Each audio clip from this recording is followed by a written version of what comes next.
Hi everyone, welcome to my another mini vlog. দুধ আর রুটি খেয়ে আজকে সকালটা শুরু করলাম। আর দুপুরে রান্না করেছিলাম মাংস। বড়মশাই বাজার থেকে আজ মাংস নিয়ে এসেছে, তো সেটাই রান্না করেছিলাম। আর এর সাথে করেছিলাম বাঁধাকপির তরকারি।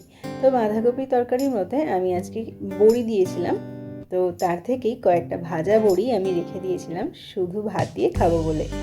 আর এরপর স্নান করে নিলাম, আর স্নান করে ছাদে গিয়ে জামা কাপড় মেলে তারপর খাওয়া দাওয়া করে নিলাম। আর খাওয়া দাওয়ার পর বিকালে আমি আর আমার বড়মশাই দুজন রেডি হয়ে একটু বেরিয়ে পড়লাম।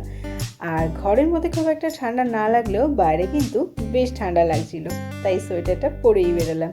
আর গেছিলাম ডাক্তারখানায়। আর ফেরার সময় আটা বাড়ন্ত, তো সেই জন্য আসার সময় আটা কিনে নিয়ে আসলাম। আর ফিরে এসে তৈরি করেছিলাম রুটি, আর ডিনারে খেয়েছিলাম রুটি আর চিকেন। তো আজকের মতো এইটুকুই, টাটা।